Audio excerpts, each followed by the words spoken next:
everyone, and welcome to the Ion Canon podcast, your home for in depth discussion on the lore, the narrative, and the big ideas of the galaxy far, far away. My name is Joel, and I'm coming to you live from Star Wars Underworld, Orange County. And as always, Matthew is joining me from across the continent. Matthew, how are you this week? Pretty good, pretty good. I did go outside today. It is cold. It isn't snowy anymore. But yeah, just enjoying doing the shoot. Also, mention happy Martin Luther King Day to all you folks down south of the border. We could celebrate Martin Luther King Day here as well. Yeah, definitely a time to remember and reflect on his witness and his inspiring, challenging witness in this time. You wouldn't know it's Martin Luther King Day. Everything else is open. And I don't have school just because it's on Monday, and I have my Right. classes on Tuesday, Thursday, so I wouldn't even know Fair. if there was school today. Um, Mhm. so yeah. Looks good. All right. Tuckerization.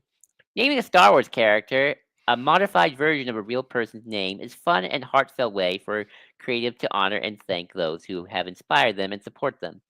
It also provides an avenue for fans to imagine themselves as characters in the universe itself, and raises intriguing questions and possibilities for the connection between the fictional galaxy far, far away and our real world. This week, we give our favorite Tuckerizations and think about who we would want to be in Star Wars. As always, you can follow us at Blue Sky on ioncanbisky.social, Instagram, Twitter. You can hop onto the Star Wars Underworld Blue Sky, of course, and of course the Star Wars Underworld Discord, where we have game nights, movie nights, and more.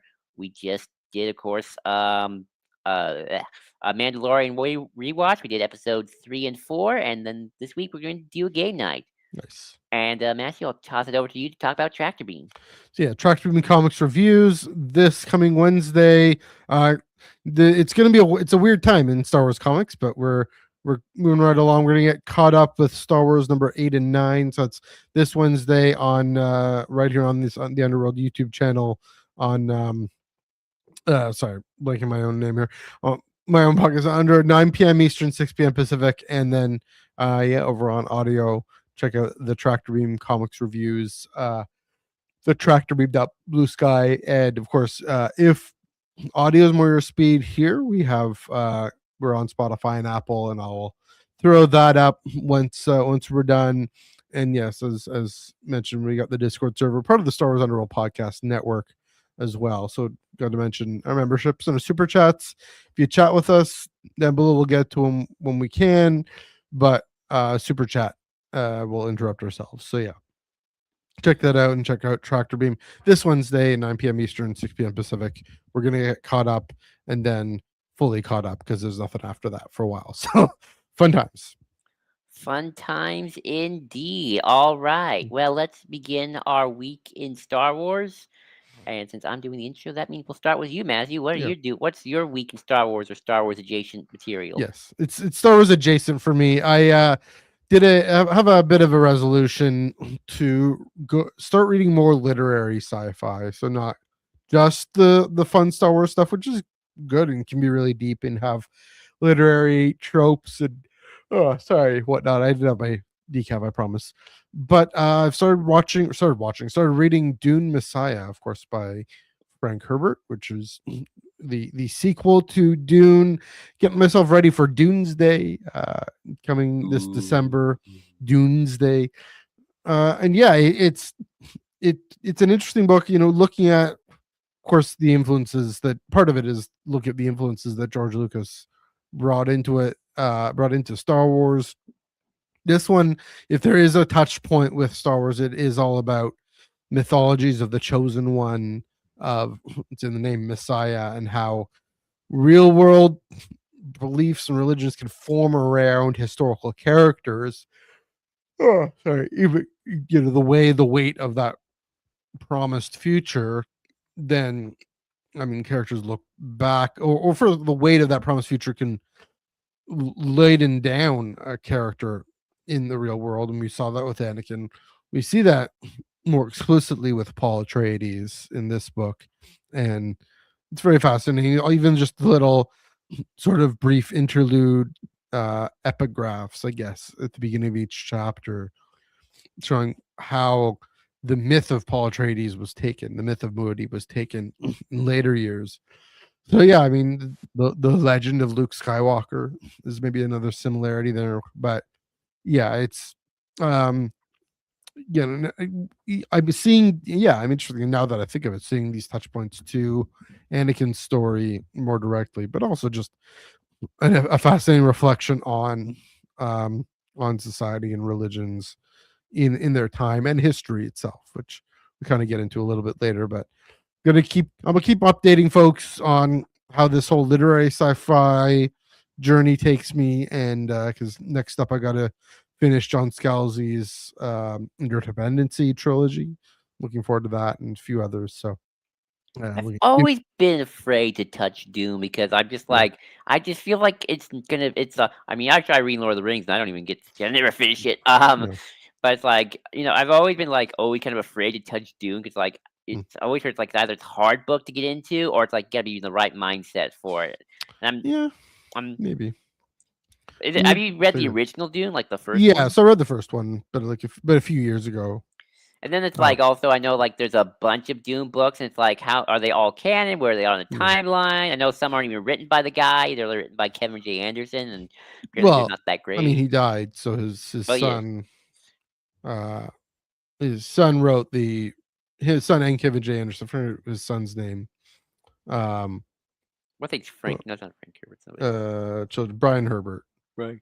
wrote the him and Kevin J. Anderson wrote some others, but I mean, there's the main first 5 books, but really the first trilogy, Dune Messiah, and I think it's Children of Dune, and yeah, that's really where the core of the story comes from. But I don't. I'm not too worried about all that. I'm just focusing on this one. Dune Messiah. I'm finding it very intriguing read. Yeah, I guess I can see them being harder to get into just because yeah, the first Dune it can be kind of descriptive. It's the novel is a little different from the film. I don't quite recall how too much, but uh, I heard that you have to kind yeah, of lose the psychedelic from yeah, maybe a this, little bit, yeah, but yeah, 'cause it's it's very yeah, psychedelic, man. well, yeah, Spice. yeah, all that. So yeah, no, but it's I'm liking Doom Messiah more actually. It's more. It's also just you think about it, it gives me more to chew on, more to think about too. So Well, at least now you get to say like, hey, if you watch the movie, it'll be like, I like the book better. that's not in the book. That's not in the book. I can be one of those people. I'm not gonna I be that know, person. right? That's great. Yeah. It's great. Yeah, that sounds awesome. I mean, I one day will try and watch Dune. I Yeah. feel like I owe it to myself as a Star Wars nerd to watch Dune at least once. The movie, Um, yeah, the movies are. I mean, Doom Part Two, the film is also quite accessible in a good way. I think the first one was pretty good too. So yeah, got Oscar Isaac in it for a little bit, so yeah, that's nice. It's also true. got Luthen's actor, Stellan Oh yeah, Skarsgård, yeah. He's great. He's Baron Harkonnen. Yeah, he's great. and of course, it's got the great Christopher Walken as the Emperor. Oh yeah, And now that's only for a little bit at the end, but I know, but every time I do, I just want to have do Christopher Walken voice oh and go yeah. like, "Your feeble skills, are no match for the power of the dark side. You'll pay the price for your lack of vision." Zap. Is that from like an SNL skit or something? No, that's just me doing a very good Christopher Okay, Walken and just repeating Palpatine that's lines hilarious. Okay. because I just love Sure. doing Yeah, Christopher hey, Walken voice. any excuse to do a Christopher Walken impression is a good one in my books. Exactly. Well done, well done. I love Christopher Walken. I'm He's gonna be great. laughing about that for a while. Anyway, Sorry, I love Christopher Walken. What do I say? Bruce Wayne. Oh, good evening, Batman. Uh, uh, that's funny. uh, Sorry. okay. Okay, No, go no. ahead. I Speaking of guess my Palpatine, speaking of Palpatine, my week in Star Wars, as you think about the real world, but also just about Star Wars, I've always got to ask just myself, how strong should we ever want to truly depict the Empire? We think of the Empire and as this unmitigated force of billions among billions of oh, starships and terror and unbeatable force. But is that just how we want to think of it? And then the reality is actually the Empire isn't this sturdy force that seems unstoppable. And this is where it's brought in the fall of the Galactic Empire, something we kind of Mhm. missed last week. We talked about so much. In reality, Mhm. the Empire is this house of cards that kind of barely stands together for 25 years, um, Mhm. if that. And man, when it really it hunkers down fast. It's like it is not a sturdy regime at all. And Yeah. it just kind of gets me thinking of real world things and like you see a lot of doomerism online on certain platforms. It shall not be named, but they're Mhm. definitely on this web page right now where you can go follow us on. Um, Mhm. I mean, you think of like all the things that are happening, all the really bad things, especially too. But you have to ask yourself, you have to really ask yourselves, people, are all of these things happening because the bad guys are in a position of strength? Mm. Or are all these things happening because the bad guys are in a position of weakness? And to quote a political blogger I was listening to just a couple months ago, not months ago, actually just a couple weeks ago, a wounded bear can still lash out and kill you, even if it's a wounded, Mm. dying bear. Yeah. Um, and I was just thinking about that, and then I thought about because I actually was reading the book a little bit just yesterday, a couple weeks ago, just to kind of as we prepped, and again something we didn't get into. They mentioned Beaumont Christopher Walken, Montefer Kim Shulkin. Christopher Walken, Walken, sorry, um, you know, read in the book, said in the book that actually the Empire, when it committed its most deadliest, violent, brutal, Yeah. horrid acts of evil, was not when the first Death Star was constructed. It was not during the 25 years of its rise. I mean, bad things happened, of course. But the most Yeah. deadly and brutal and violent and repressive and horrible when the Empire ever became was in its death throes. It's Operation Cinder. Mhm. It was after Palpatine was already dead and the Empire was crumbling. That's when the Empire fought the hardest, fought the most brutal, fought the most horrid, Mhm. because it was in decline. No, it's not in decline. It was in free fall. It was Yeah. collapsing. And it's like I don't know if that's supposed to give people comfort or just to be like a whole different kind of different worry of like, well, Horror. Yeah. on the one hand, okay, they're not in a position of strength. They're dying. They are Mhm. dying. But that's Yeah. also when people are the most kind of reckless and irrational. So I don't know really what I'm trying to I don't know, Yeah. maybe say it was this except, you know, on the one hand, just keep in mind maybe some of this is happening not because we're in a new age that's going to last 1,000 years. Maybe some of Mhm. this is happening because it's all coming apart at the seams. Yeah. And it's like I don't know and I don't know what the takeaway for you should be. Um it's like maybe or just maybe like no, it's bad, but maybe just reorient yourself to it. It's a different kind of bad. Different kind of bad. Yeah. I don't, but yeah, but that's just sort of I think my takeaway of Mhm. life at Star Wars lately. It's not the bad we think it is. It's a different. It's another bad. It's not I. the bad. This is not the bad you think. No, I don't know how to language. I mean, so two things. I think the short term is Venezuela and what else happened? Greenland, Minnesota. So Minnesota, all of that is. I mean, Minnesota is to intimidate a blue state, um, threaten them into voting for him again, or whatever, or have them. But I think primarily to distract. I mean, I was watching Pete Buttigieg today talk about distracting yeah. uh, from the utter failure of his economic policies and how unemployment and inflation and everything is soaring. Health insurance premiums are are going through the roof, or about to.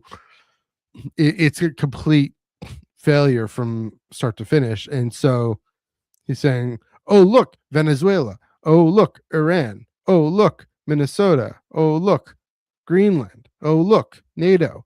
Right?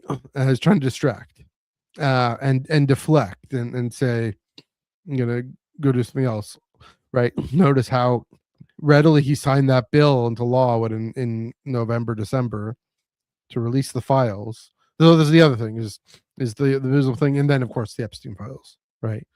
No, are people still talking about that? Are people still putting on the pressure? Notice how readily he signed the bill. I don't even know if it's to distract. I don't think he's even rational at this point. I mean, that's another thing you got to keep in mind too. Yeah. This is also when the enemy becomes irrational. There is no logic. It's just burn it all down to the ground. Who cares? Well, to say, There is no rationale. I mean, kind of what we touched on last week of, um, not so much rational, not yeah, maybe not distraction, maybe a little bit of distraction, and that's probably the effect of it for sure. But also just to say, I mean, a similar thing like he's gonna impose tariffs on Scandinavian countries, or he's was annoyed. I saw the same how he was. I think Chris Kemschel, the real Chris Kemschel, was sharing about how he's annoyed at Norway because of the Nobel Prize thing, having no clue about the fact that the Norwegian government has no say in who gets the Nobel Prize at all, right? That makes sense. Right? Like he's just yeah, like he doesn't understand what you mean. You can't dictate who gives, you just don't say. So that, but yeah, I mean, like a scorched earth of I'm almost like he seems very retributive, right? Like a reporter asks him a question, a fair that any reasonable politician, even if it's a tough question, would say, "Yeah, it's a fair question. Here's my answer that I've spent time preparing for, Mhm. or whatnot." Uh, he just says, "No, you're a bad person. You're a terrible journalist, whatever." So yeah, that again, I do think somebody there has calculated that it's a deflection, a distraction, an obfuscation. So that's the short term. I think the long term is maybe even the more interesting thing is that we're undergoing like Trump MAGA is this even the idea of MAGA whatever is this almost civilizational Operation Cinder. It's the civilizational scorched earth, right? It's saying you know the white Christian male consensus that was the order of society, and that's served me well, so might as well keep it. And if people want to change it, or if I can't share the table, if I can't share the board, I'm going to just be a petulant kid and wipe the board off. And I think that's in the large scale what is a lot of happening. So the death throes of American influence in the world, right? American empire. I mean the all the tariffs and the saber rattling, it is trying to assert and reassert something that it's losing, and maybe not Trump himself, but everyone around him and the whole impetus for it, and to say, okay, Russia and China, especially have clearly have more. I think have more influence now in the world. The Chinese economy is about to uh, I don't know, dwarf I don't the think U.S. Russia economy. does, honestly. I think China might do, but they don't really want Yeah, to be the world power. But I don't think China really wants to be the world power. I just think they just want to have their little space and like don't deal with things. sure, but if anything, Russia's actually the, I'm more worried about Russia. yeah, but Chinese economic power is trying to become about to become a greater world power than the U.S. And that's Midterm, that. yes. Long term, they got some big problems. Oh, I mean, everyone long term has problems, right? I mean, you They got know, like a birth rate problem though. They're yeah. actually got some big birth problems they gotta fix. Anyway, well, Gene Roddenberry was right. Global cooperation is actually the only way out of it. Gene Roddenberry was wrong. George Lucas was more right in that people are gonna always come up and try and take advantage of things for their short term gain. And this Operation Center of this. I mean, even is there a way of saying there's another in the other side of I don't know. I'll have to think about this. Here's a question. Because one of the things that came out last week, we are talking about this, the idea of a global consensus and of the post-war UN, let's all get together, let's all have these norms of democratic governance and global cooperation.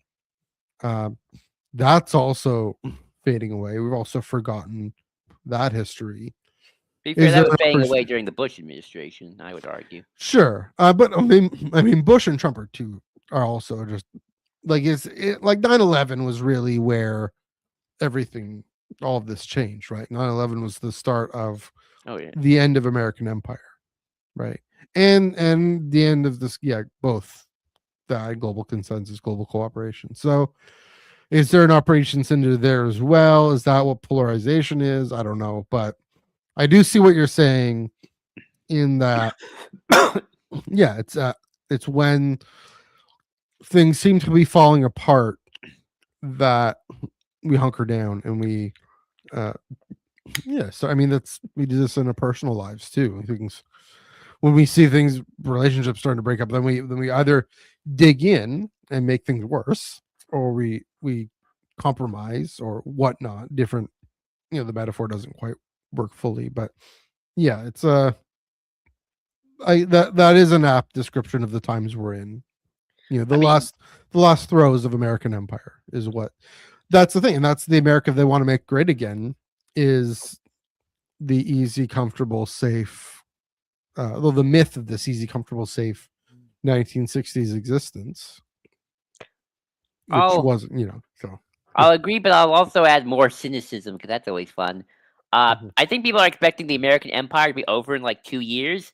mhm. I think we're gonna have a decline that's gonna last good Sure, century, maybe more. sure, I mean, like I think of like all the declines of yeah, like the other empires. It's like mhm, that took forever, man. Like Ottoman Empire lasted a couple good 100 years, even though it was yeah, on decline. Rome, I mean, they kept going until the Turks came. Britain, mhm, that took a while. Took and yeah, honestly, again, just because we might not be the global policeman of the world and we stop caring about Europe, sorry, Canada and Latin America, we're bringing yeah. all the boys home, and Oh no, we always have declared that North and South are our little sphere of influence. yeah, China can have Asia, and Russia can have Asia, India can have Asia. Actually, that's gonna be fun when eventually the Russia, India, and China all stop caring about America, and then they realize, oh wait, our rivals are right next to each other too. yeah. They don't like each other, and then Europe's like, Mm, what do we do? yeah. They're But gonna do. that's the thing. Like turning on Greenland, Venezuela, that's an Operation Cinder thing, right? Turning the attention to that as opposed to, and militarily as opposed to just economically, I right? mean, I think So we're about to see a lot more interference in Latin America. I don't know about the. I think the Greenland thing will probably eventually yeah, end, but I do think Latin America is gonna get ready for some of more course U.S. that's a long story. They've been doing that for a while. That's true. One thing I'll say is, no, I'll agree. It, like the end of American empire, like it's not this institutional whatever, I don't know, bases in South Korea or whatever, or even, it's the flood of Chinese products on the market versus American products, and mining operations, and yeah, military strength. But I mean, when does the US pull out of NATO, uh that might be soon, I or think what, my hot take is, yeah, I mean, my prediction is there's not gonna be like a formal ending of yeah, NATO. that's what I'm getting, yeah, I just think like we'll either do something with Greenland. Although someone said that the tariffs is a sign he might be backing off from a military solution. But I won't get yeah, into that. That's a whole. We don't have to debate yeah, that what's going on. And just like, mhm, well, NATO didn't do jack for Greenland, and we took over Greenland. mm. So it's like we don't formally end NATO, but we kind of just did. I mean, we'll see what happens there, what the NATO allies end up doing. I I know there will. was a military exercise there, but to agree with you in the sense of, like, American empire, it isn't, American empire is a different sort of empire, right? It's not like You don't have the color. British Empire, where Yeah. there were colonies, or the Roman Empire, right? It was, it's this sphere of influence that has dramatically contracted in the last 30 years.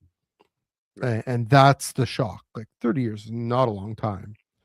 That's the shock. And that's what this sort of, it's make America. I mean, that's the thing, is the language about immigration is often taken as to be a foreign invasion of these great powers of these immigrant populations. I mean, that's the feeling. And so that's why there's so much nativism, so much anti-immigration as part of this, because the sense of, uh, you know, our influence is declining. Why are they coming here? Why aren't we going there? you know, Of course, they're coming here because that was the American dream that got exported, right? That's the same thing with the British Empire, right? A lot of, I mean, well, with British Empire was a lot of slavery, but also folks, I mean, folks going to London, going to Manchester, right? Um, Folks from Hong Kong, when I grew up here, I mean, this is decades after the British Empire became the British Commonwealth, the Commonwealth of Nations. As Hong Kong was about to pass back into Chinese hands, a lot of folks, a lot of families came to Vancouver and Toronto, and that's, we want to stay part of the Commonwealth here.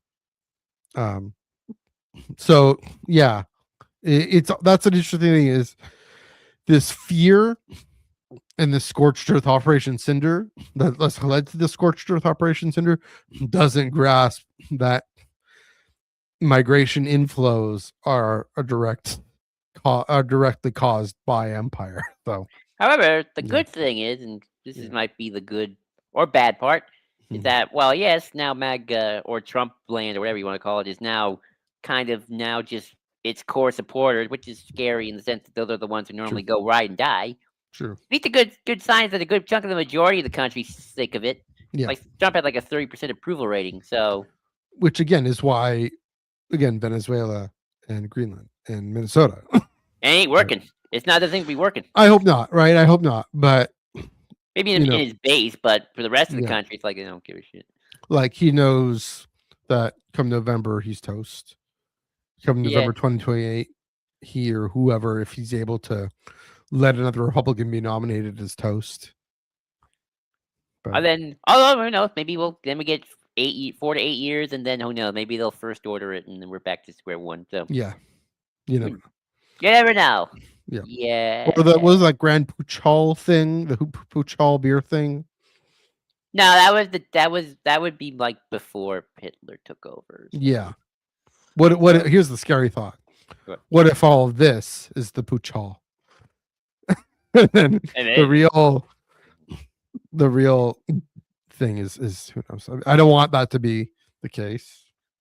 I mean, I'll be honest, our country's so messed up and polarized. If Canada invaded, you'd probably get so many collaborators in blue states at this point. You know what? You'd be so surprised. Probably. Operation Timbits. There you go. All Anyway. right. All right. Now we talked enough about the real world. Who knows? I don't actually like predicting the future because it's either going to be really bad or just either not as dramatic as social media makes it out to be. Well, It's going to be one or the other. it's never as dramatic as social media makes it out to be, John. Come on. No, it's true. It's true. Yeah. Um, Always in motion is the future. Let's talk about some news. Go yeah, for it. speaking of the future, Matthew, I have been saying on this podcast for a good, I feel like 2 years, being dramatic right now, about how Star Wars is in this state of transition. Yes. And in many ways, last week, I got to be on the main show to talk about this. Mm. The ultimate form of transition has occurred. Kathleen Kennedy is officially stepping aside and handing over the reins of Lucasfilm to Dave Filoni and Lin Brennan. So yes, after all the years of rumors and YouTube videos and "you're fired" videos, and I still keep seeing them, even though they're exactly happened, and people want to Yeah. spin it as she got fired. It's Mhm. finally happened. Kathleen Kennedy is Yeah. retiring after a long career. Not retiring from making movies, but just retiring from being the president of Lucasfilm, Yeah. and has given over the reins to Dave Filoni for the creative side, Mhm. and Lin Brennan for the general manager business side as co-presidents. Always two Mhm. there are, no more, no less. A president and co-president. Clearly. Actually, this is how a lot of Disney studios operate, with the exception of Marvel now, where it's Mhm. two people. The Pixar does this. Walt Disney Animation does this, where they have a Mhm. chief creative person who's like one of their former directors, and Sure. a business side to handle the business and Mhm. economics of it all. Um, yeah, I mean, I went all on this, on the main show last week. I wasn't actually there to talk about that. I would talk about the next thing we're going to talk about. Um, it's very surreal, Hmm. but also not surprising. It's like it's the most kind of known thing. It's like the biggest open secret being confirmed at last kind of a Yeah. situation. At least I think it is.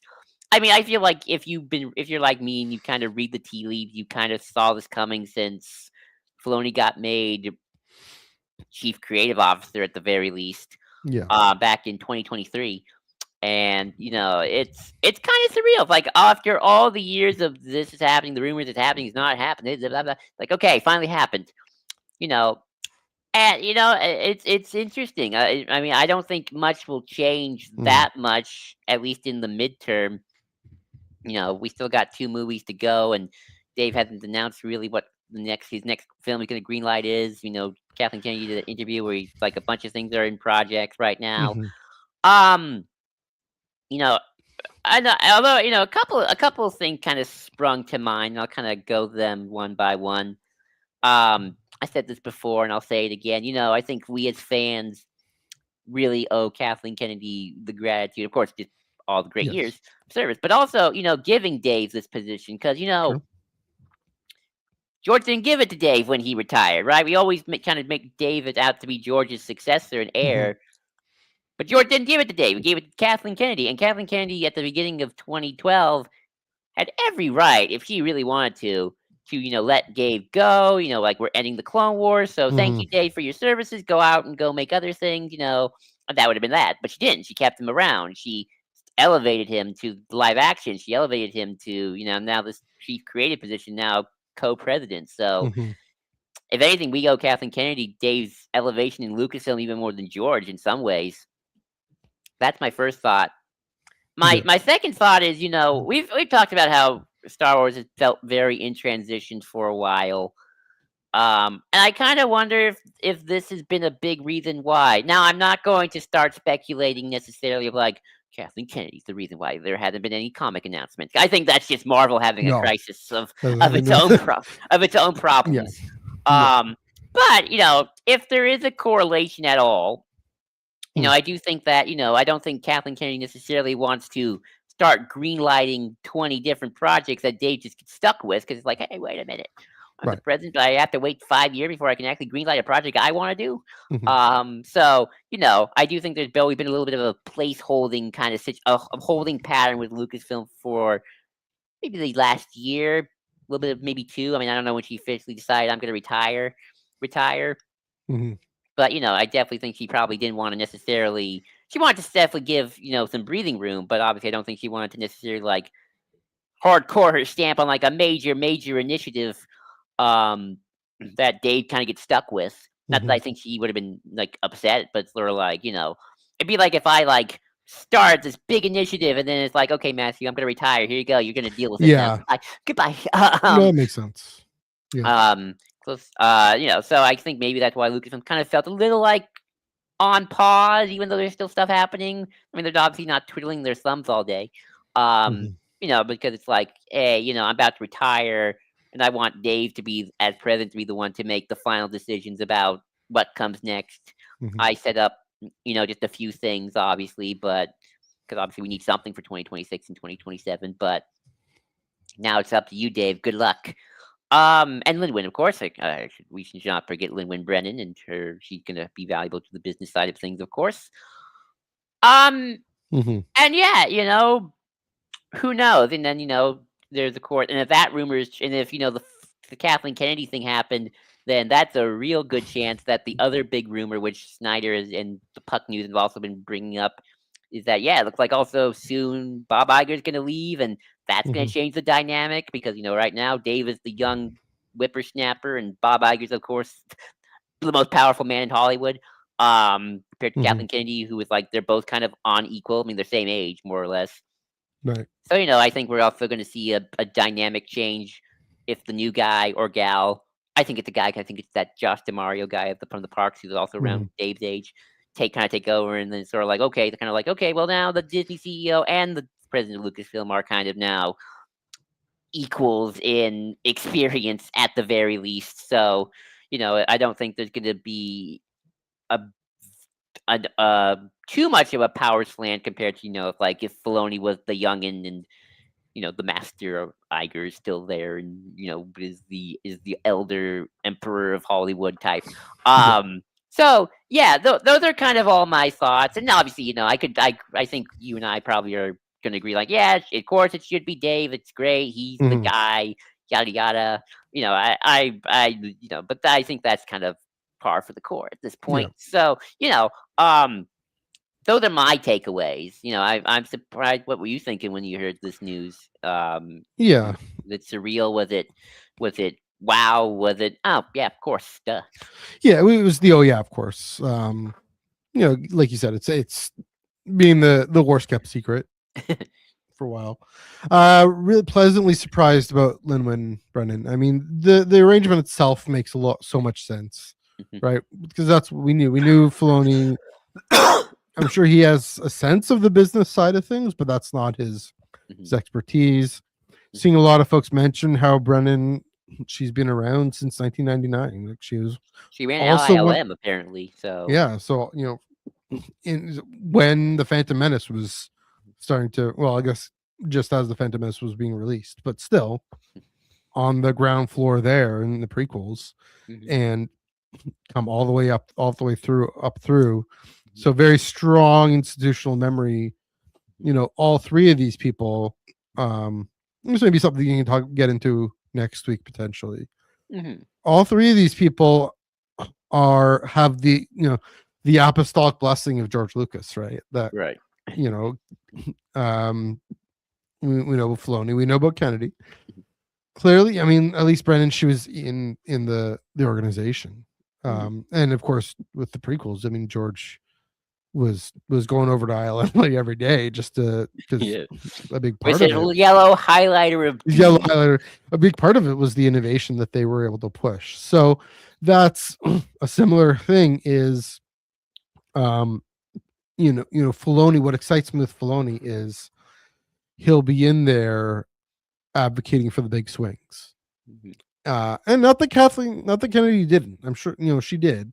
And/or She, Last Jedi acolyte. yeah, like she was there. But I think Filoni even more out there to some degree. So Brennan's gonna have to rein him in the way he reined Georgia in. It's gonna be interesting. Probably I not. mean, if anything, I'm more worried about Disney just being like, "Oh, that's too weird. Just give us some TIE fighter the next wings." Yeah. That Oh, that's sounds like that's that. a concern, right?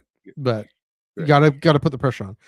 So there's that. I think um it'll be interesting to see how Dave uh relates to filmmakers more, just because he isn't as much of a film person that Kennedy is, and we are moving into the film space more. I do think all those things about Mhm. uh those films that we hope were coming are still are kind of on the back burner, like Taika, like um the Glover. Glover, yeah, the Jedi, the ancient Jedi one. I think what she's just saying there, she's not saying that those are on hold. I think what she's saying there is precisely what you said was um you got to give Dave and Linwin the freedom to make the call on that, and then kick it up to Disney. And then, but whoever, like you're saying, whoever's gonna be the head honcho at Disney, Mhm. do that. Kind of was just a bit of an aside, and I have one last point to make about Kennedy. Bit of an aside that, I mean, Bob Chapek, who was head of Disney Parks, when he came in as CEO, that was I don't want to say a disaster, but it didn't work out. Is it going to be a repeat? Same guy, Disney Parks, coming in as CEO? I'll Is that say good? this. I'll Yeah. say this from people I know who know their Disney Hmm. corporate lore. Sure. Demario's way better liked than Okay. Chapek ever was, because Chapek was low key despised. Okay. Now, whether or not they have just now, whether or not this is like same policies, but just one just knows how to implement it better. Who knows? Mhm. But apparently, Demario's actually a pretty liked guy in the Mhm. company, and Chapek was always not liked. So Okay. I think Demario might have at least better bedside manner. That's good to know. I mean, that matters. I mean, that's always mattered in the 21st century. That matters a whole heck of a lot. And I'll say Um, this, that's also yeah. why Filoni was picked too. Like, Yeah. people are always like, "Where isn't Tony Gilroy? He wrote Andor." And I'm like, "Guys, being a good writer director has nothing to do with being the head of a studio. Yeah. You need kind of good leadership skills, and for what I've heard, Filoni's very nice. Mhm. He's not like an imposing overlord or like Yeah. a kind of, but he's very nice. He kind of seems like he got good leadership skills, and everyone likes him. Like no one has a bad thing to say about him, for what I've heard. Fair enough. I mean, we all. That's the thing. He'll be the public face. Hmm. We He always already kind of know has been. So he not has like, been. Yeah, that's true. And credit to Kathy Kennedy for being great with that, being good with that. I mean, she's never, from what we can see, never let her ego take over. You know, because that could happen too. Take over the creative process. She's never done that. This is the last thing I want to say. This is more of a I forget what the word might be. Just a thank you to Kathleen Kennedy. You know, if the haters were right that she left because of pressure or whatever, she would have left years ago. She stuck it out. She stuck it through all the criticism, all the everything. Now that everything is we're kind of, well, Star Trek's taking all the brunt of the dumb criticism now, but now that now things are a bit more settled in terms of the fan response, mhm, that it's a good time to say, yeah, now I'm going to go on my own terms to go back to doing what made my career what it was, and that is producing films. And hats off to her, all the best to her. We as fans did not deserve her. mhm. We No, lost that, right, but she stuck it out and gave us some yeah. fantastic Star Wars. And um yeah, she's got to be, up there. If there is, I know Mount Rushmore itself is problematic, but if there's a Mount Rushmore of Star Wars uh influences, I think she'd be test of time. We'll see, but I think she has a good shot at least of being on there with, say, alongside George and maybe Carrie Fisher, or who knows. But yeah, Yeah, it's and now we enter the yes. Filoni era. Although it Mhm. only feels like we've been in the Filoni era since 2020, really. But Yeah. um, now we're really entering the Filoni era of Mhm. Star Wars. Yeah. And it'll be interesting to really take a good gander of it. Mhm.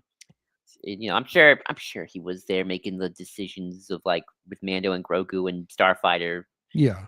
So I'm not, so I kind of feel like Well, it's you that also have to be trained, right? You have to be right. groomed for this, Mm-hmm. you know. No, So groomed in the right way, in a good way. You know what I mean? yeah, I But definitely think that I would not be surprised if this decision was made around the time of the 2020s with the Mandalorian and all that. yeah, maybe just see. And then that also speaks to then the timing of for her to wait and Right. say, to not see, for it to not seem like she's bowing to pressure, but going on Mhm. her own terms. So yeah, it definitely speaks to, like you said, the big transition that we've talked about, And the I wanted to be transition back to careful when I films. said that because I didn't want to make it seem like that's the reason why Star Wars books and comics are so light right now. No, that's, I mean, how Hulk's done, and because, so yeah, something's going on with Marvel. I've talked about my theories about that on Track to Read plenty, but yeah. Um, so yeah, maybe but now that will kind of the new era Hmm. begins. Yes. Speaking of park guys, Galaxy's Edge, everybody. They just announced that Galaxy's Edge will no longer be just sequel era exclusive.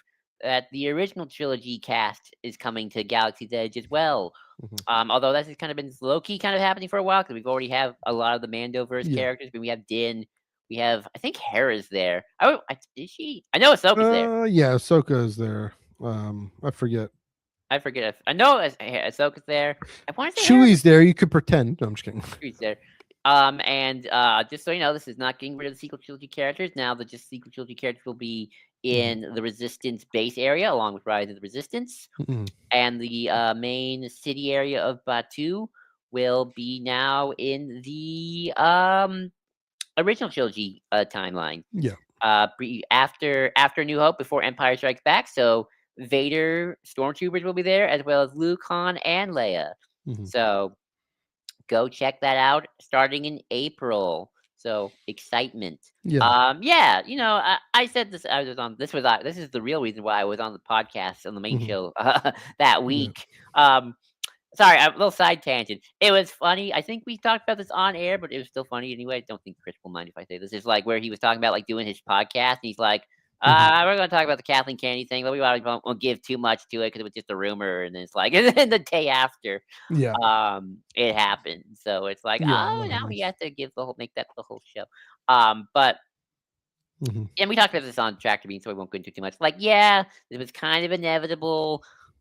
Look, it's artistically fascinating to do a canonical Yeah. day in the life of Star Wars that's canon, that's supposed to be there. A lot of. But it's Star Wars land, guys. People, the ambiance and immersion. You don't have to take it that seriously for a Disney park, okay? I think the kids will be fine. I don't know. I think kind of making about two a little bit more just Yeah. globally Star Wars for hopefully eventually all Mhm. eras. As things evolve, it's the way to go. I wouldn't be surprised if in 2027 we start to see Starfighter characters as well. Yeah. And then with maybe more prequel stuff. Hopefully, as time It's goes Ryan on. Gosling walking around. No, I'm just kidding. Yeah, Ron Gosling character.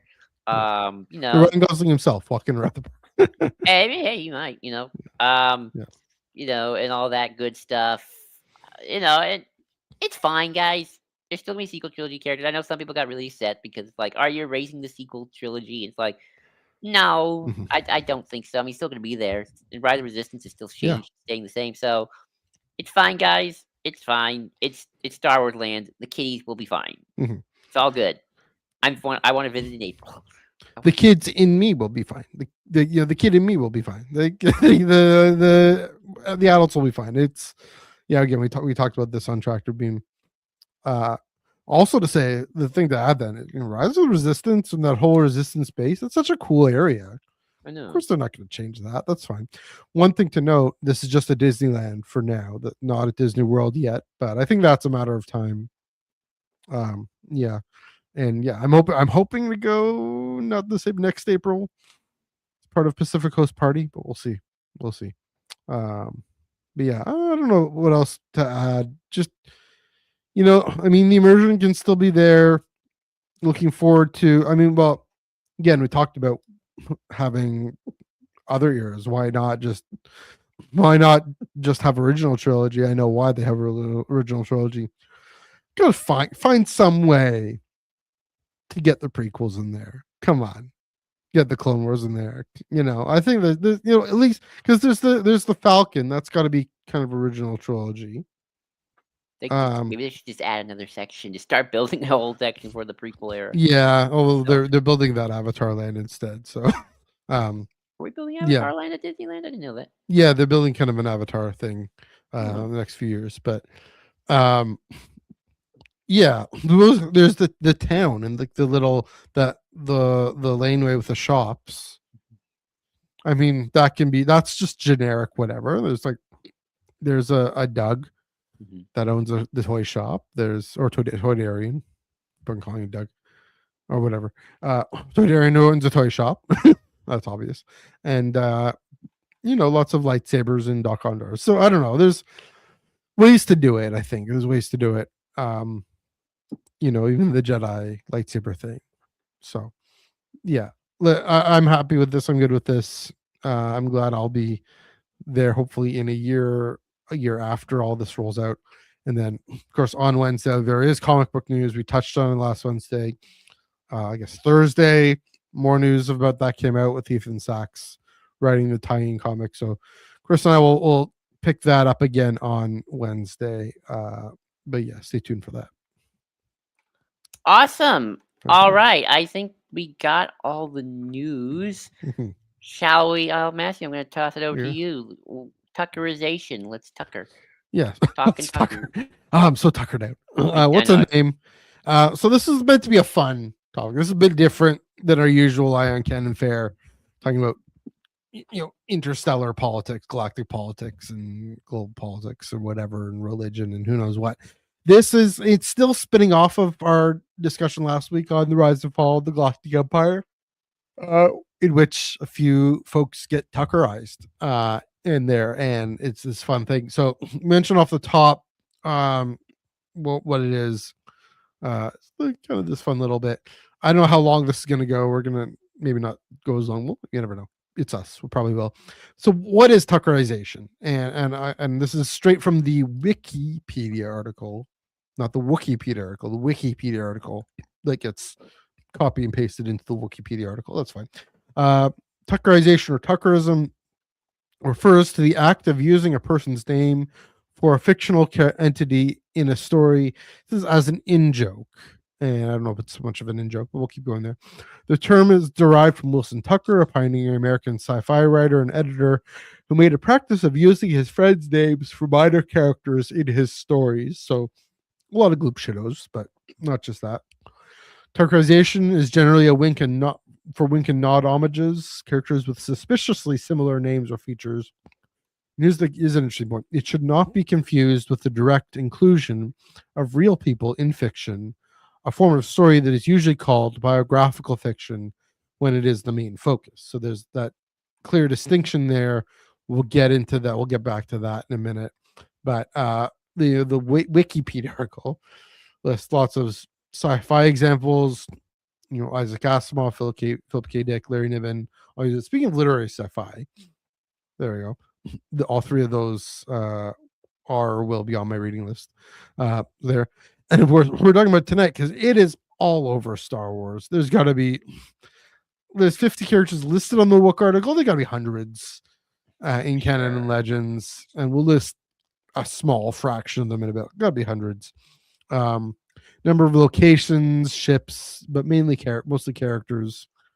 There again, well, some surprising, some super well known. Some some kind of like their real world counterparts. Have nothing to do with it. So again, we'll get into that soon. Yes, but coming back to this thing here, this point here, which should not be confused with the direct inclusion of real people in fiction. Don't be confused. However, this is the however. I don't think it's that simple because Tuckerized characters, they often have characteristics that are patterned off of their real world counterparts. So, for example, Martin Matten and Goody Terras of in Rebels, I forget what the squadron is in Sato's squadron. Sato, also Tuckerized name, by the way.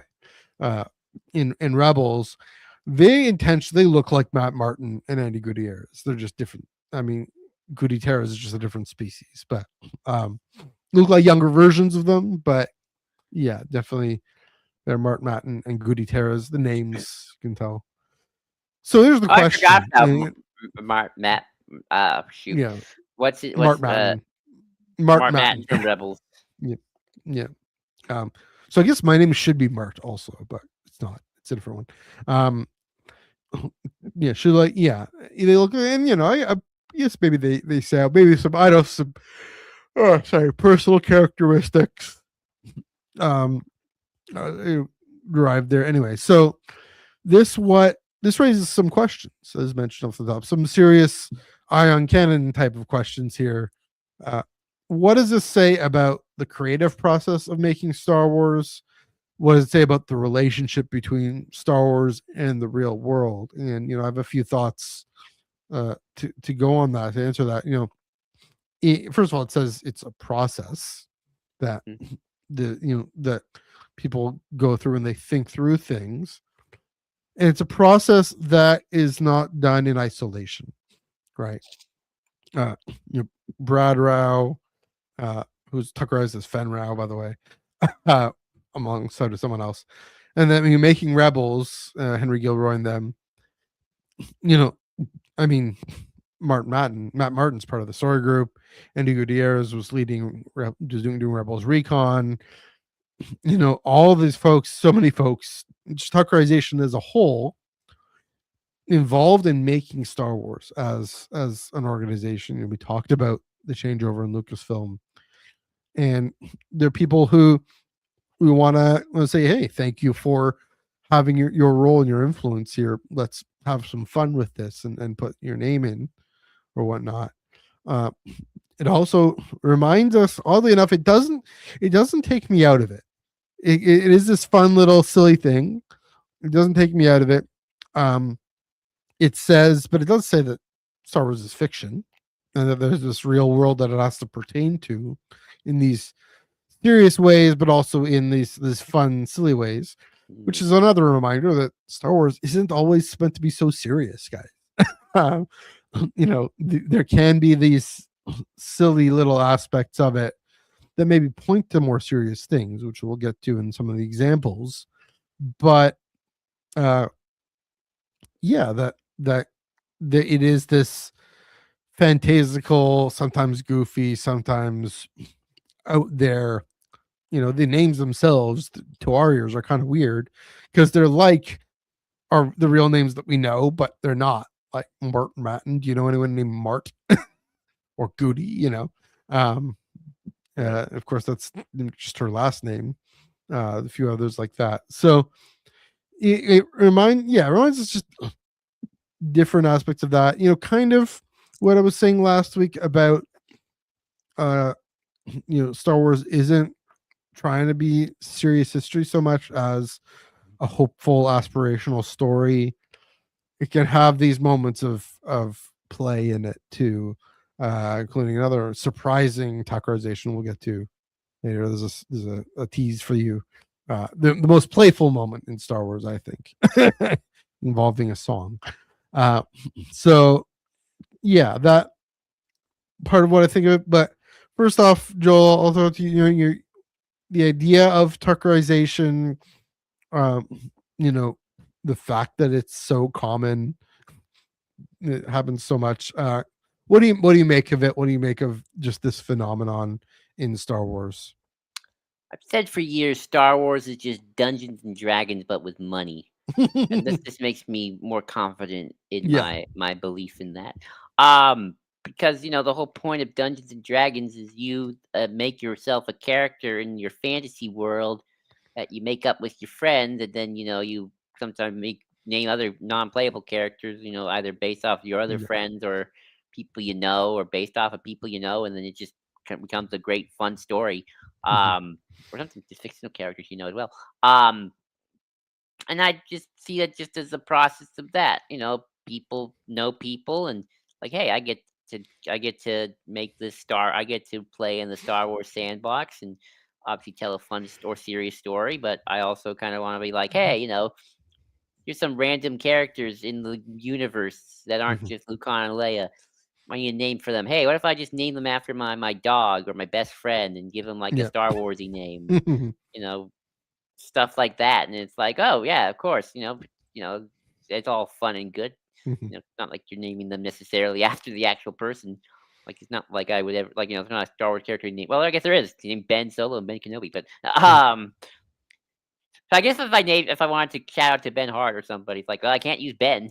No. There's already too many Bens in Star Wars, quite frankly. Mm. 2 is Yes. enough. Thank you. Um, Yeah. Hart Benjamin. Hart Ben No, Jamin, Jamin Hartben. Jarman Hart Ben. Um, Jamin. Jommin Hartben. There we go. yeah. Got I mean, it. and then, I mean, if you want to get, depending on how really silly you want to get, I Yeah. can name, if I want to come up with like, how about a philosopher named Karn Morok? He came up with a communism theory, Moroxism. I don't know.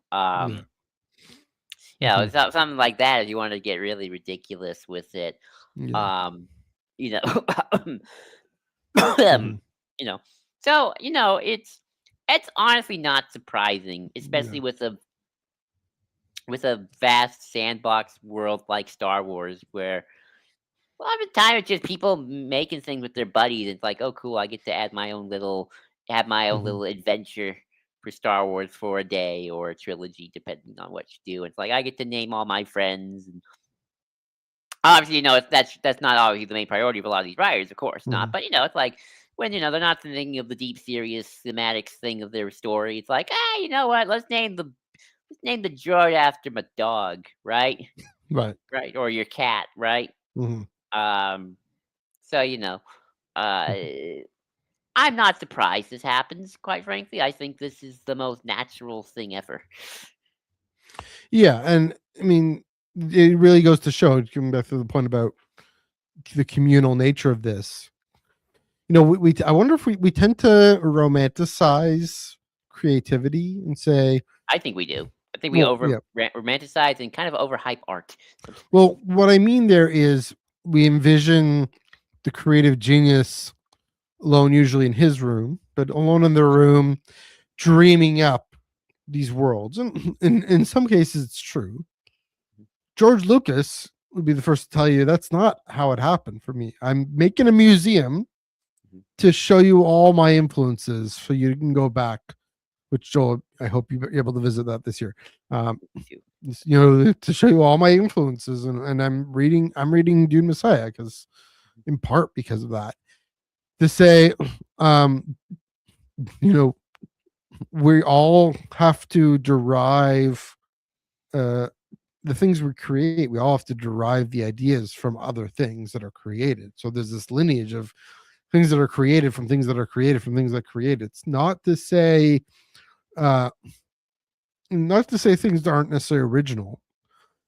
It's to say originality is rare, and even in True something that is very originality. original, True true originality, I think, is originality is rare. rare. But also say it's not just that things that seem original, like Star Wars, like A New Hope, um, yeah, there's a spark of genius, but it's more a matter of synthesis. I mean, there's probably different theories about this, right?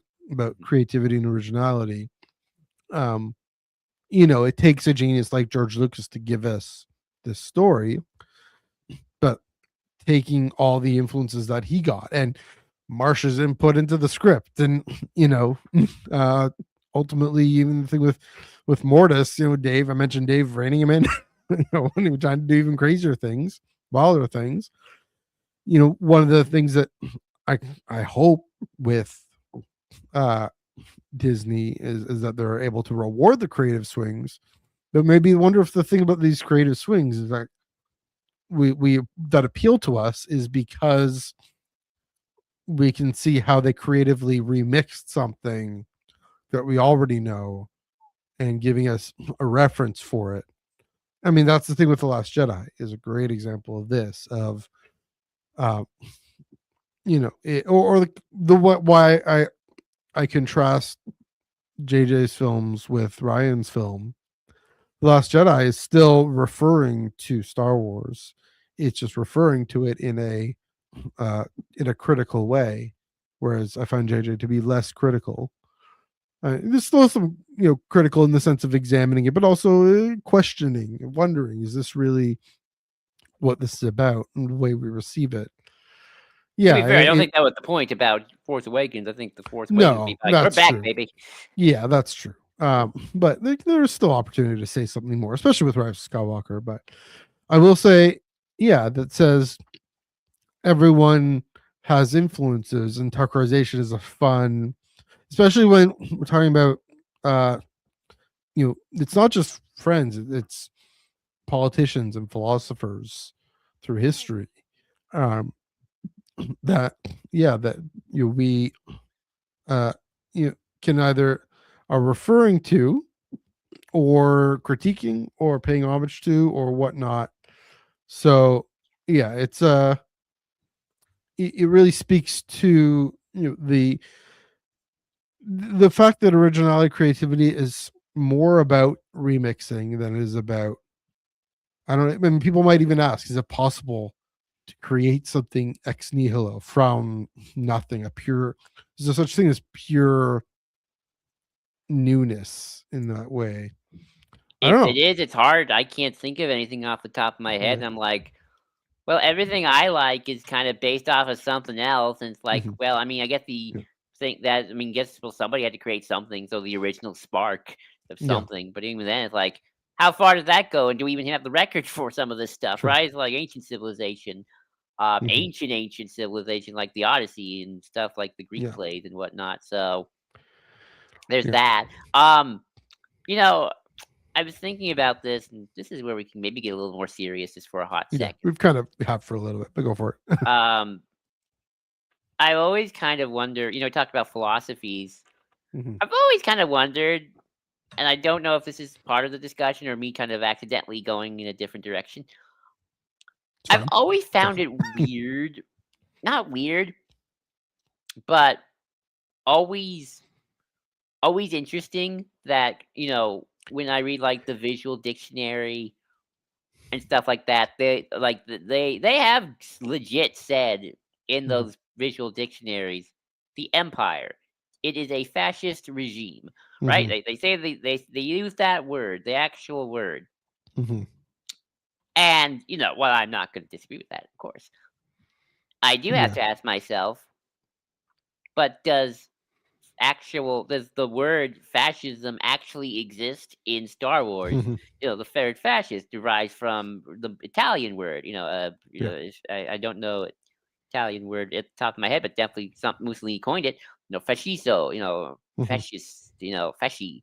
Um, fascist movement That's sort of founded like in the Italy. face, right? Yeah, I maybe I don't know. I I'll don't look it know. up. I don't know really, but that actual word, same with like communism, right? Like Mhm, there is no socialism in Star Wars. There is mhm, no communism. There is no Marxism. You know, mhm. it's like if someone called, someone said Luthans are Marxist. I'm like, but Marxism is derived off of Mm. Karl Marx, an actual human being on the True. planet Earth from Germany, Yeah. and he doesn't exist in Star Wars. Mhm. What are you talking about? Um, and I kind of wonder.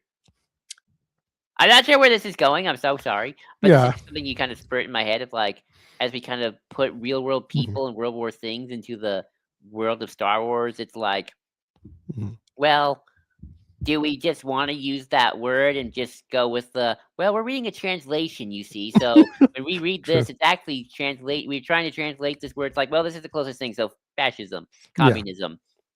When then, we do have had, tried to do stuff like that with like the Empire's New World Order ideology. Mhm. No, no, not New World Order, just New Order. New New Order. Order, yeah.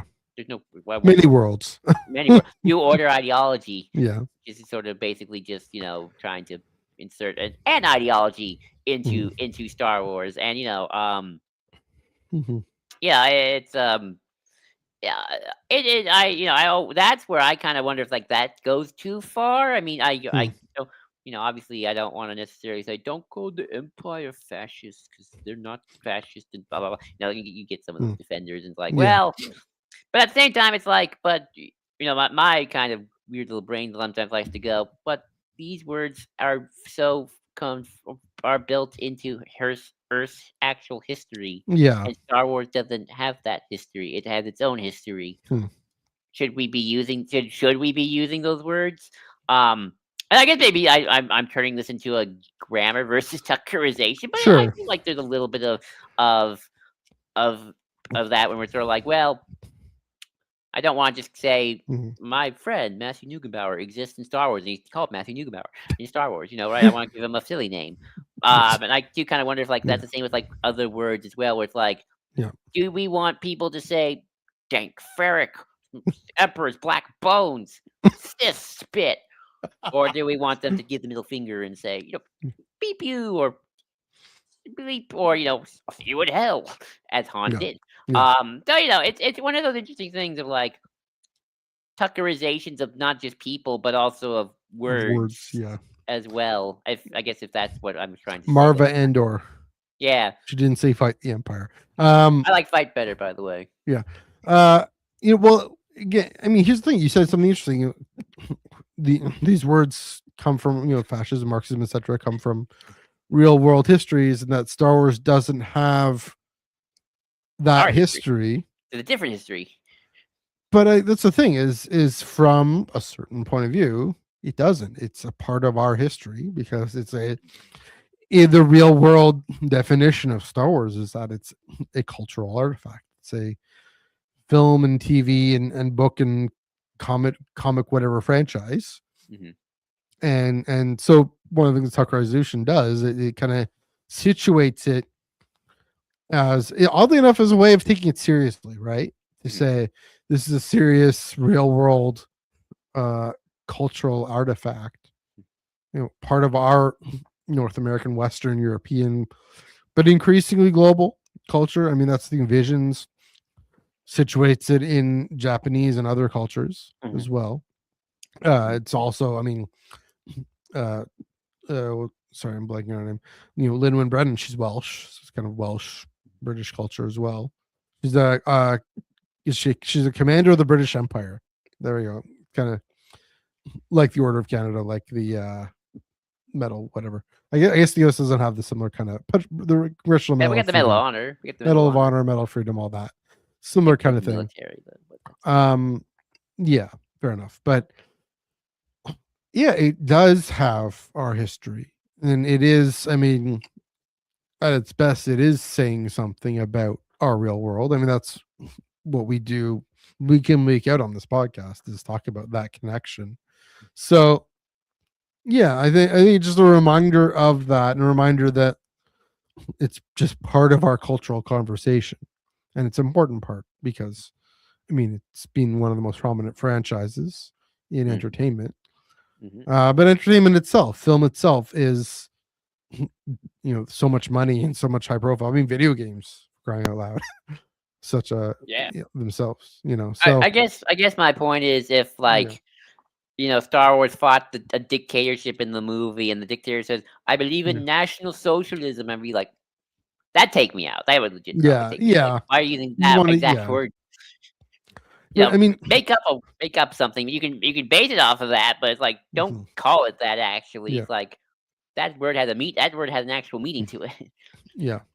Well, but here's the odd thing though: is I you believe in can go communism. even further back, right? Mhm.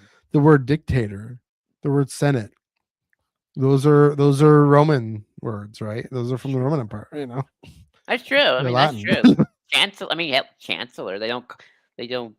Even Yeah. in the old books, it's like they were. If he wasn't before chancellor, funny enough, before they George Mhm. decided to go with the chancellor, Mhm. um, name of the leader of the Senate, he just literally said the president of the Senate. Palpatine was elected president. Present.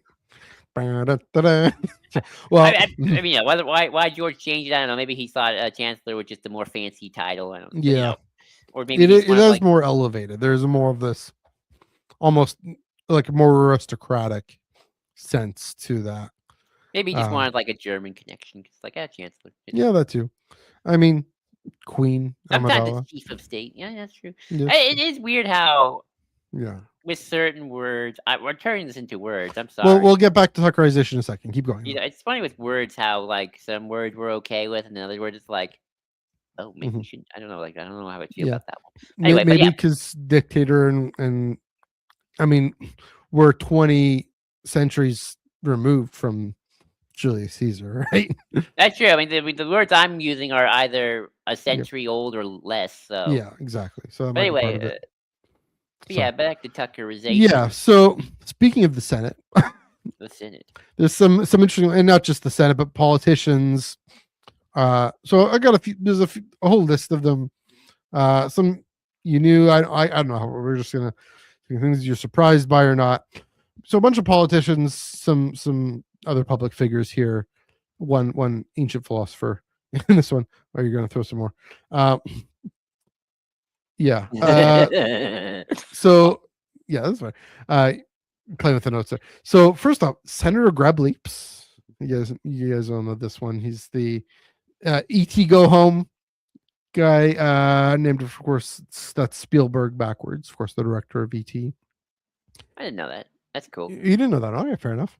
Uh, Newt Gunray, of course, the Neimoidian Trade Federation guy.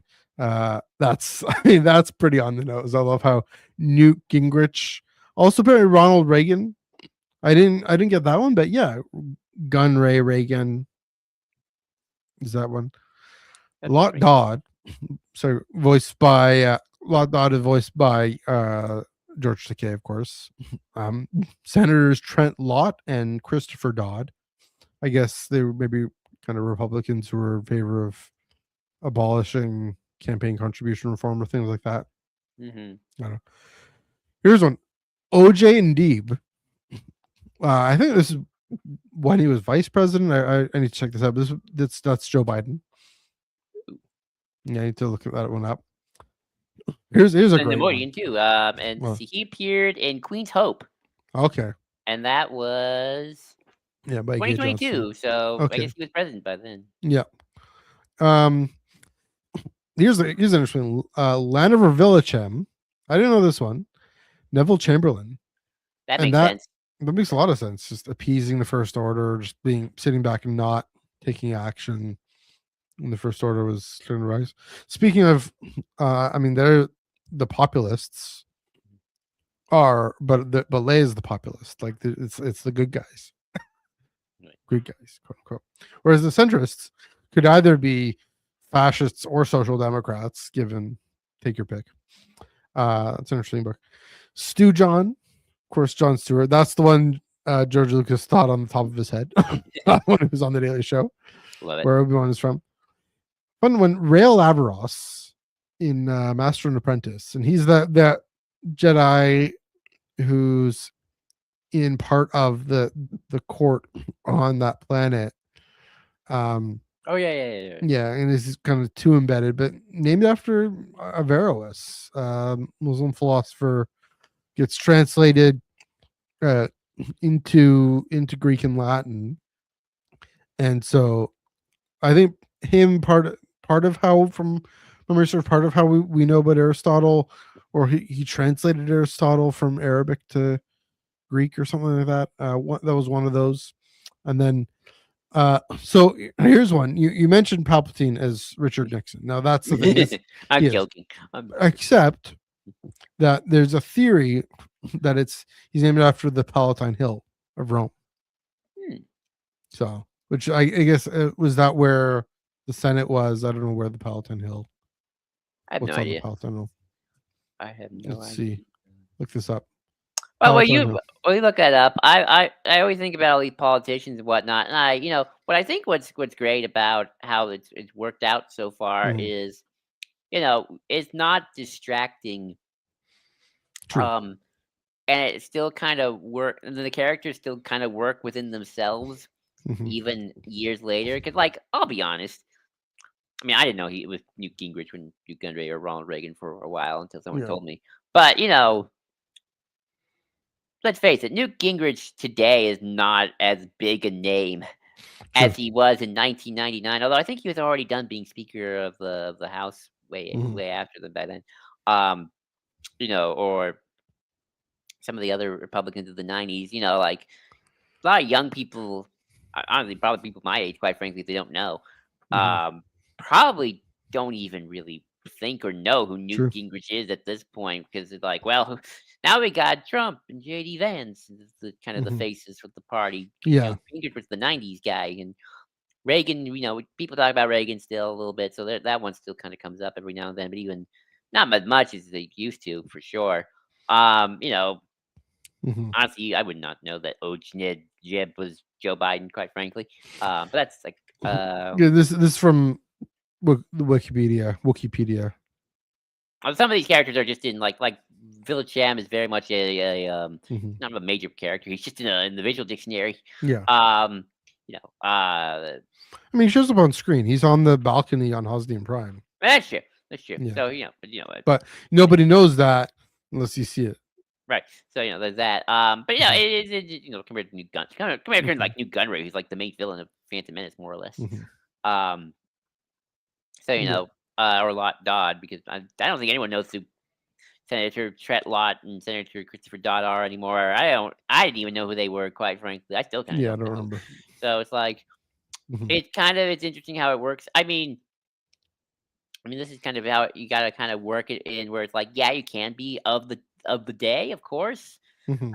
but it's still got to be timeless. So it can can still work, Yeah. unless there's just like a fun little nod that just, if you know, you know. It's like, Yeah. I think like Newt Gunray is like, I think it's like there's a difference between like a Newt Gunray and like and I don't know, Ojanib, where it's like, I don't know Yeah. actually know what how much that character was a big, Ojin Deeb. where it's like maybe Yeah. that character just not that big a deal in the book. It's just like, here's a little nod where it's like Yeah.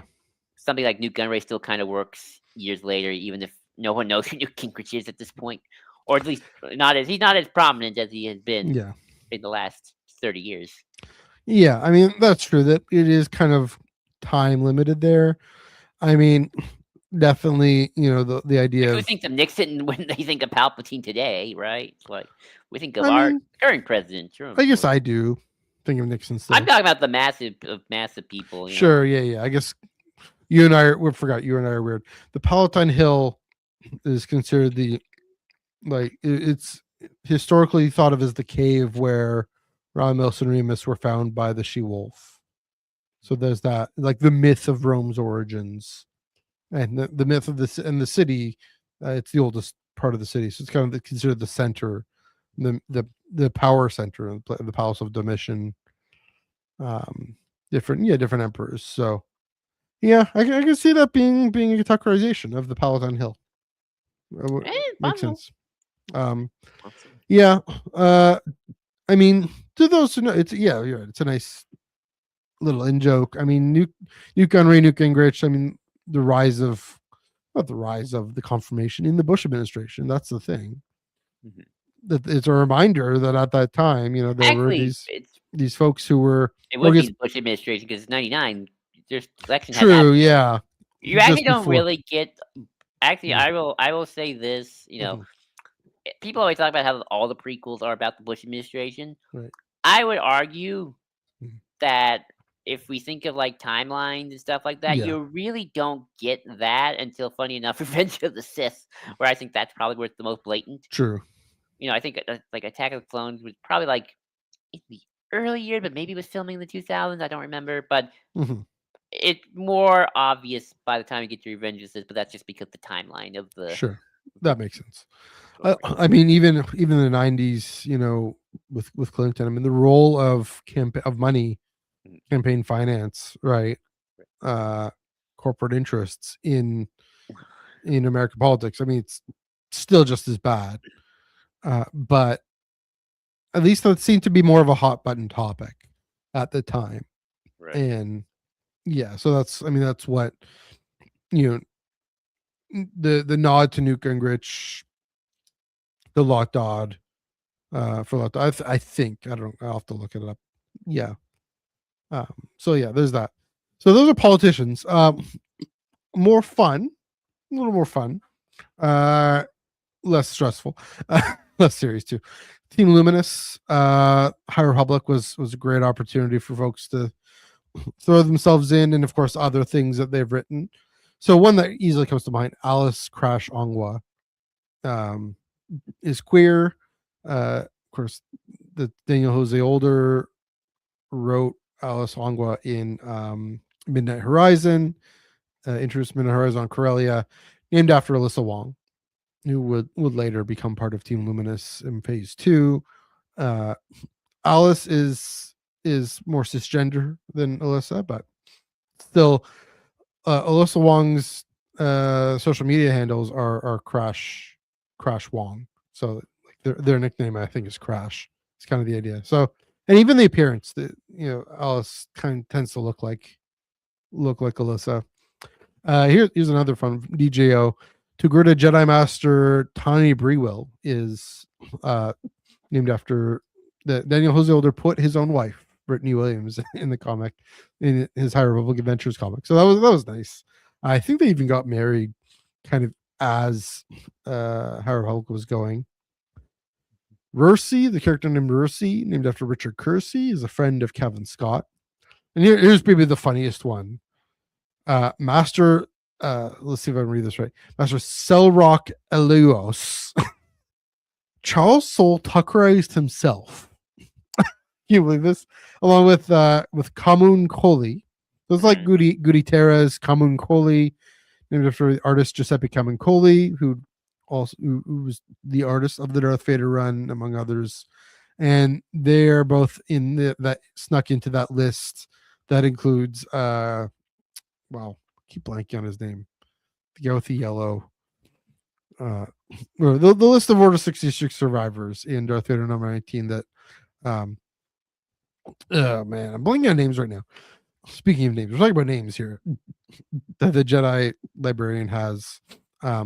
So yeah, those are some different Team Luminous and different authors. Um, any of those you find interesting stand out to you? Um, Not particularly, no. I mean, I'm not surprised. Like, hey, you get one chance, you got to do it, Yeah, man. I think we all will do this if we want to some yeah, extent. Like, of course, you got to give your chance. So, yeah, no, I like it's like one of them is a Order 66 survivor. It's like that's dramatic. I think a lot of ways they're just yeah. making their OCs for their D&D campaigns for Star Wars D&D Well, there, campaigns. yeah, there we And go. like this is Right. what was like if I actually got to write my own character as my OC, then I would totally do that. Hmm. So Hmm. yeah, Yeah, there you go. I'm yeah. trying to. Oh, what's his name? The one we know for the one that oh, I think Jocasta is the librarian, of course. Um, yeah, Upper is his father. Wasn't what's the where's oh wow, why am I blanking on his name? The guy in Dark Disciple, the Dark Disciple guy. Quinlan Voss? Yeah, Quinlan Voss. He's in I think he's on that list too. No, He's not a Quinlan's on here. To quote Obi-Wan.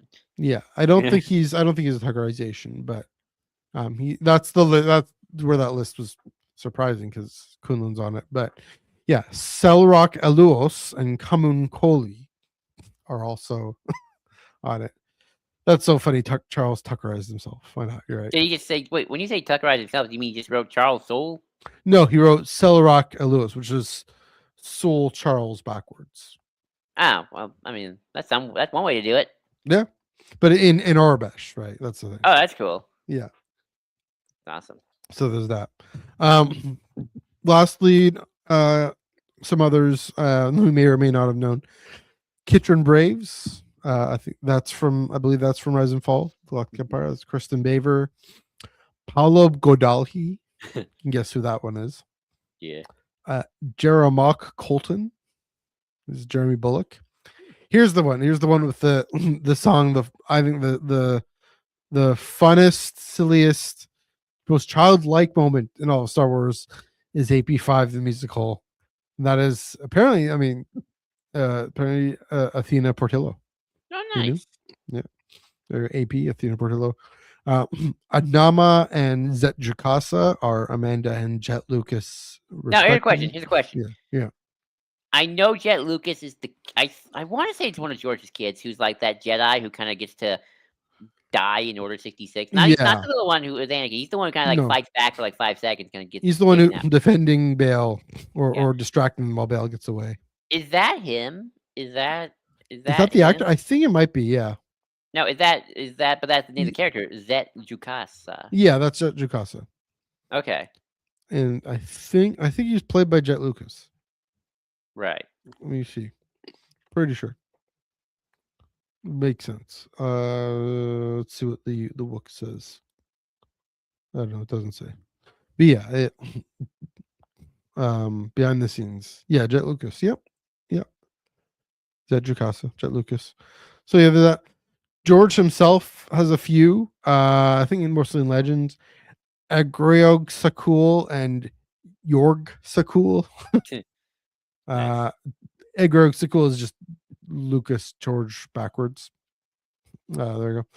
Here's one in Rebels, the starship designer Quarry, who designs the B-wing, is of course named after legendary Ralph McQuarrie, who probably designed the B-wing. Yeah, of course. Did he? Yeah. Makes sense. Here's one. Someone I've actually met, Neko Jeru, and his artisan supplies is artist Joe Coroni, who does a lot of great fan art. I have a few of his prints, and yeah, we're 2 degrees removed here in the fandom fam. Nice. Uh, yeah, a few others. Sean Connery. You have to say it in a Scottish accent. Sean Connery. Sean Connery. Ahmed Beck is Ahmed Best. Of course, Keller and Beck, his cousin, is also there. And here's one I didn't know this one.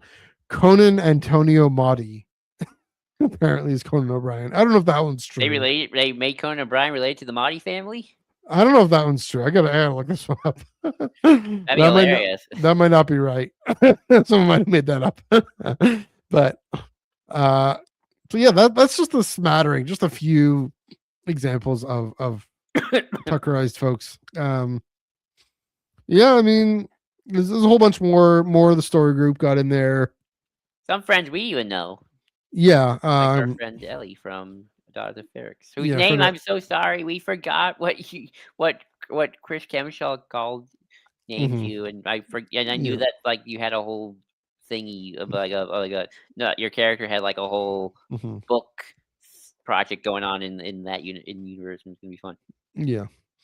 So yeah, a whole bunch of folks. I'm gonna look this up. Uh, is that right, Maudie? It's funny. I mean, there's a whole bunch like Cole Stev is also Stephen Colbert, Another Planet. Um, right.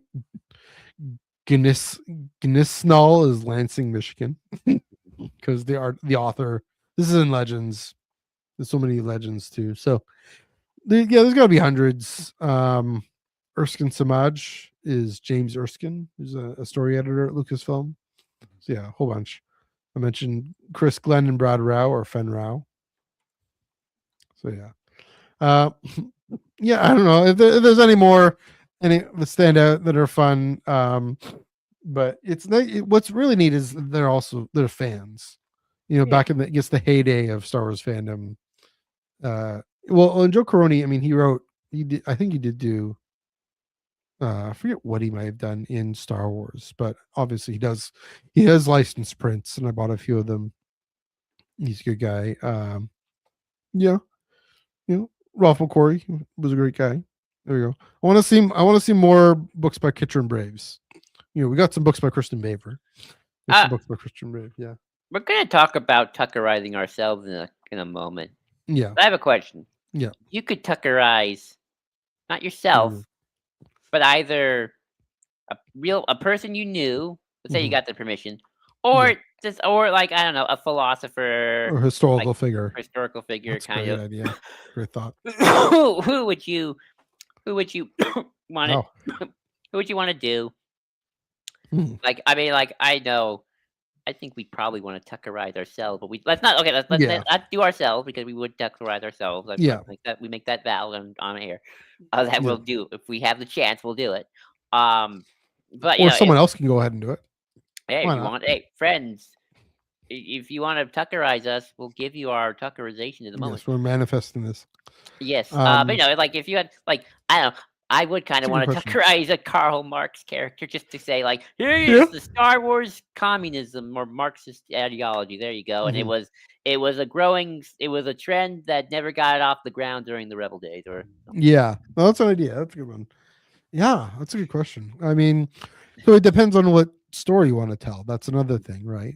right. If you want to Tuckerize historical character, like Averroes, for example. Maybe it doesn't quite connect with Averroes' real story. I don't know, but I mean, Xerxes apparently is. Um, so yeah, probably probably Augustine Mm. or one of those, Thomas Cranmer, Mm. someone there, Henry VIII. You're not gonna you're not gonna Tuckerize your boy, the man, the myth, the legend, Constantine. Well, yeah, oh yeah, Constantine too. That's a good one. You could Like maybe you Augustine no. and Constantine.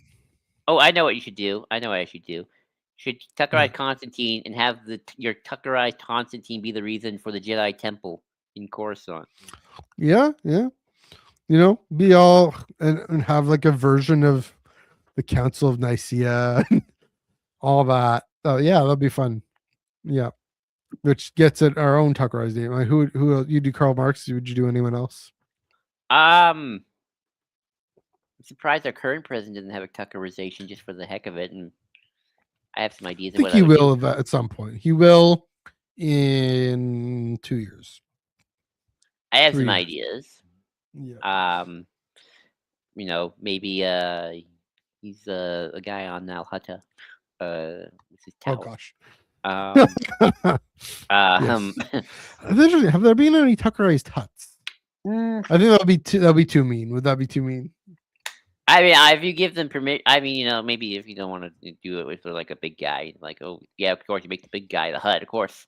Yeah. Um, Hmm. I don't know, mate. I feel like well, no, well, okay. There's not a Tuckerized hut, but there's one hut that definitely just Marlon Brando's The Godfather, Don Oh Corleone. yeah. Who Hmm. even sounds like talk like this, but speaks in the Huttese. Yeah. That's Uh, like the mob thing. yeah. But nah, Hmm. I mean, I do that. I do the Marx thing for sure. Hmm. Um, trying to think of what else. Maybe I don't know, maybe like some famous activists and like make them Yeah. activists of the Star Wars. True. Um, maybe like a Native American Tuckerization who is Mm.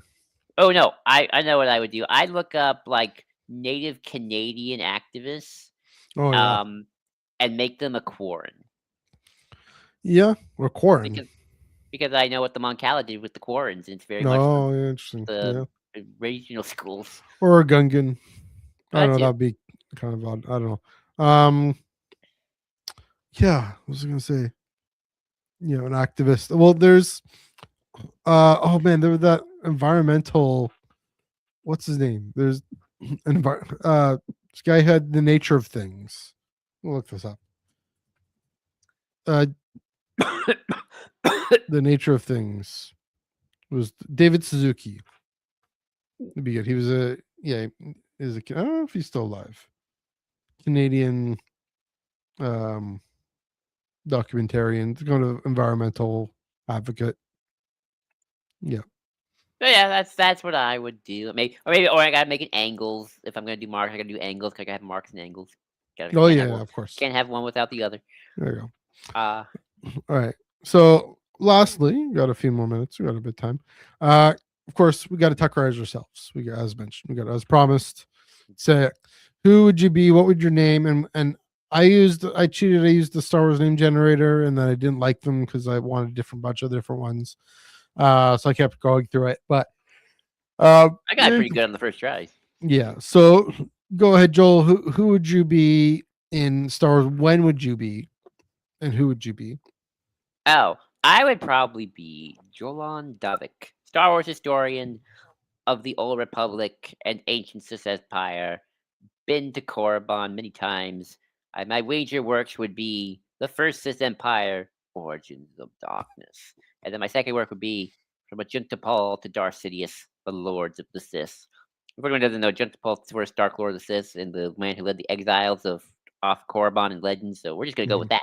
I probably want to be alive probably after Rise of Skywalker because I would probably get a lot of good stuff out Mhm. of that. But maybe I'd be like probably around. Maybe I want to be like Beaumont Kim's colleague, who's also into this Yeah. stuff, and we both kind of be doing this kind of work Mhm. together and sort of like that. So that's probably my era Mhm. of Star Wars Yeah. I mean, and my yeah. OC.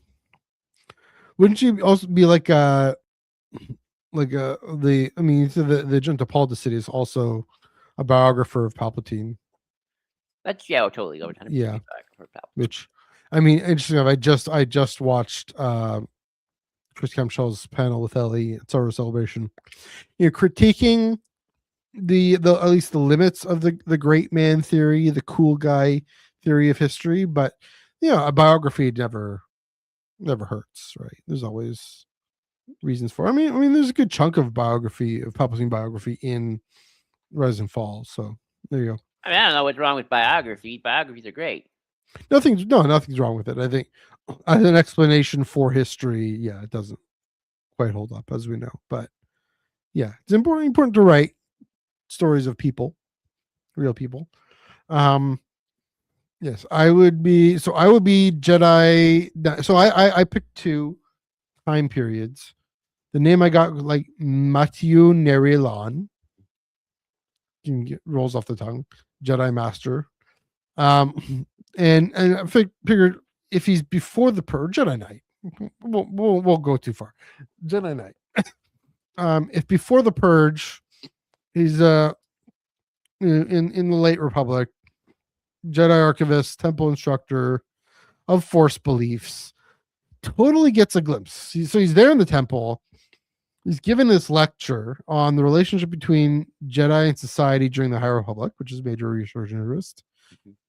And of course, Operation Nightfall happens, and he totally gets a glimpse of Anakin Vader, but he's rudely interrupted by And Blaster. then during the year, doors open. Stuff. Yeah, some 501st clone just gets me first shot. Is what happens. Or Order 66. Because it's wild that Jocasta who survives Order 66, but anyway. Wait, don't underestimate the power of librarians. That's true. Holy Never mind. library. Maybe he survives. I don't know. I don't think he survives. He's in the temple. But also, um,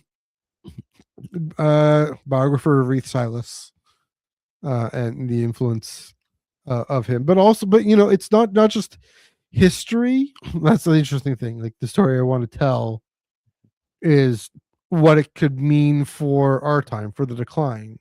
Oh, the society, explaining differences. This is an interesting thing. Like this is definitely a tangent, but we're filling up the time here.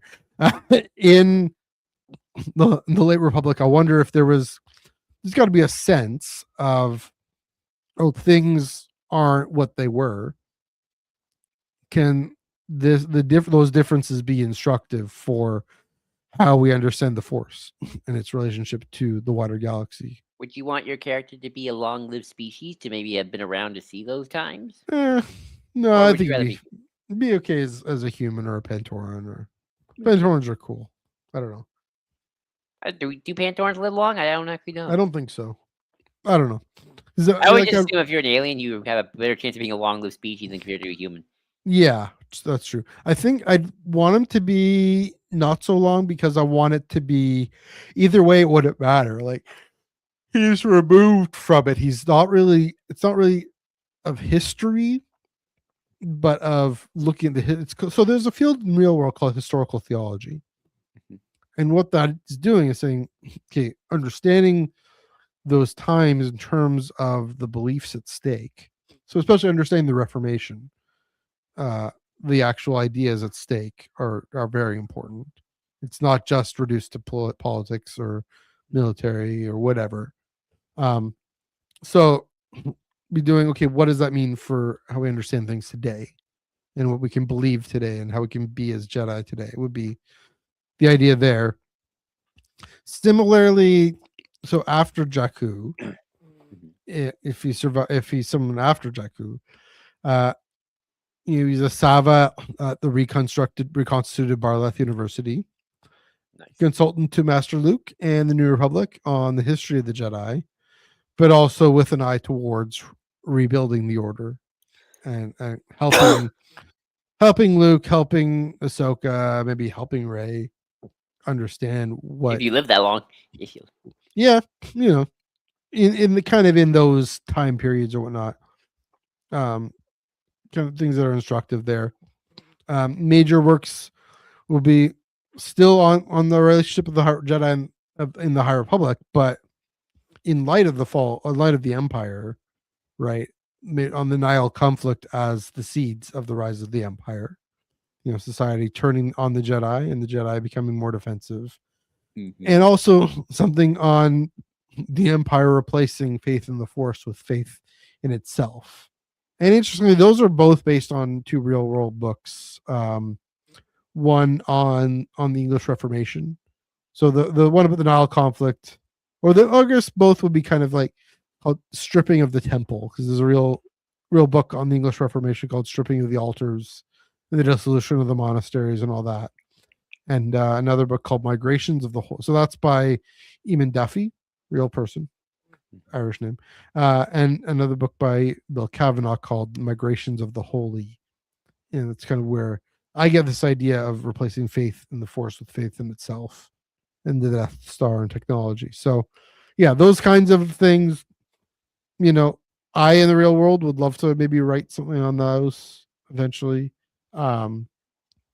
But yeah, my guy, Matthew Nerilan, still also a researcher on Reith Silas, a biographer of Reith Silas, but yeah, different different angles before and after, because that's an interesting thing that comes up with the Rise and Fall of the Galactic Empire is, you know, Beaumont Kin is looking at this through the lens of the Empire, and well, through the lens of the First Order, I should say. And so, yeah, that's uh, yeah, kind of where I'm coming with these. So I think pretty interesting. We try and do those on the Ion Cannon podcast, but you know, here's the thing, Matthew. If we're in the same time frame, Nerolan and Davik could have a podcast called Oh yeah. Eye on the Galaxy or something. No, actually, I'm so glad you brought that up because I was about to Yeah. say, like, what if we tuckerized ourselves and then we just gave ourselves a podcast? Yeah. I mean, or a HoloNet HoloNet thing thingy, whatever the equivalent program. of podcast in Star Wars is. Yeah. I'm sure there are podcasts in Star Wars. Yes.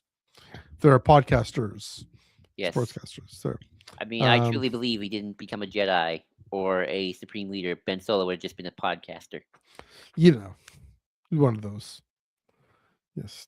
Give a man a podcast. There we go. I would. Yeah. I'm gonna just screw it. I'm gonna say it because I want to do it. We get I tuckerize Ben Shapiro, okay. and I make him during the prequel era, and I make him Yeah. somebody Anakin likes to listen to just to hear the other side. You know? I like that. Yeah. Is he a separatist, or is he's just in the Republic there?